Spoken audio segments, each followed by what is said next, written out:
समस्त तीर्थों में भ्रमण कराया।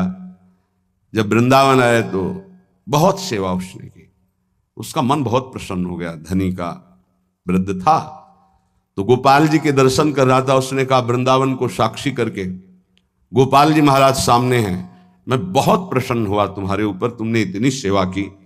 एक बेटी ब्याह योग्य है, मैं तुम्हें ब्याह करवा दूंगा अपनी बेटी से। तो देखो हमने तो नहीं कहा, तुमने कहा है ना, इस बात को ध्यान रखना, वहां जाके भूल मत जाना। ऐसा ही हुआ, सारांश में बताया।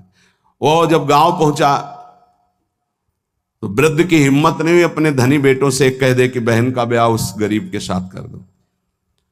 काफी दिन हो गए, कोई चर्चा नहीं, तो ब्याह की बात थी। उस गरीब ब्राह्मण ने जाके कहा बूढ़े ब्राह्मण से कि आपने कहा था भगवान के सामने कि अपनी बेटी का ब्याह तुम्हारे साथ कर देंगे।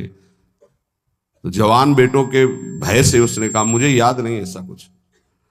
भाई याद नहीं, तुमने भगवान के सामने कहा था, वो कह रहे हो याद नहीं। तो बेटों ने कहा कि चलो भागो यहां से, भगवान के सामने का बुलाओ भगवान को, अगर साक्षी दे देंगे तो हम बहन का ब्याह कर देंगे। बोले पक्का? तो उनको पता था कि मूर्ति कोई बोलती थोड़ी, चलती थोड़ी। उनका हाँ पक्का।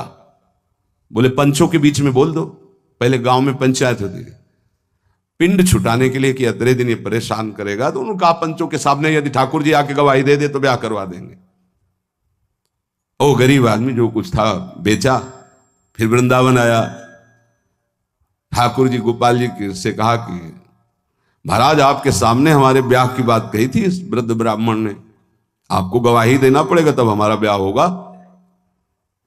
हाँ कौन सुने। समय हुआ, ठाकुर जी का शयन भोग लगा, पट बंद हो गए, वो बैठे ही रहे बाहर। वाह गोपाल जी महाराज, आप जब बोलोगे तभी हमारा ब्याह होगा, और हम तभी यहां से जाएंगे जब आपको साक्षी दे।